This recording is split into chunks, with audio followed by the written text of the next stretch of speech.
start with single dwelling, and I want to step you through. We'll start nice and easy. We'll start with the process for a single dwelling or a dual-lock, because dual-lock really is just design. Dual-lock is a different design process to a single-family house. So let's start with the single-family house. What do? Well, the site selection. The site selection and profitability. You've got to know what your costs are. Now, this is where a lot of time can be spent getting yourself to be an expert in this area. The land cost, pretty simple. The construction cost can be very varied. Changing fittings, changing design layout, changing small things, changing soils can vary your costs dramatically. So you can spend months going through and just working out in that area, what are your costs going to be roughly? And then, with this kind of design, you can build it for this kind of price. With that kind of design, you can build it to that. But to get to that point, it takes a lot of inquiry.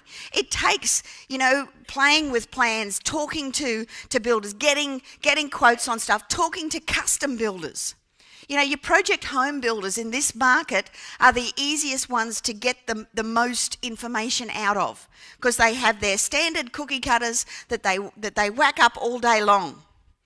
So you can know what this many bedrooms and this area are roughly going to cost you.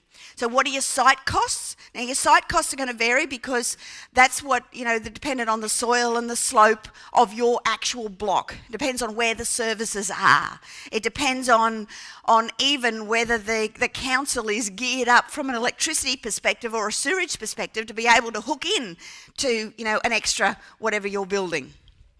So there's a bit of variance there in site costs.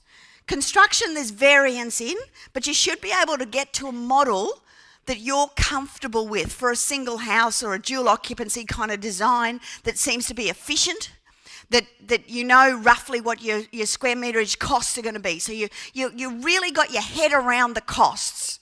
Your land, well, that's pretty easy to work out because you've got your what's sold, what's for sale, what's likely to sell for, where's the market moving, days on the market, how's the selling process going, what size is better, that kind of stuff. That's the easy part. Now the other side of that is then what am I going to sell it for? Is it worth selling? How much am I going to get for it? And if I don't sell it, can I rent it? And how much can I rent it for? And then you've got to do the FISO. Does it work or it doesn't work? Now this will vary. People misunderstand what I say when I talk about house and land packages and off the plan. People think I don't like them at all. That's actually not the case. I don't like the marketeers in the middle, and in some scenarios they don't work. Some scenarios they work very well. And the scenario basically where it works well is where there is an upward trending market. And came across a nice little block of 20 acres, and we explored the potential. It had a previous DA approved on it for 80 odd lots, and the council was very keen to renew that DA with some minor modifications.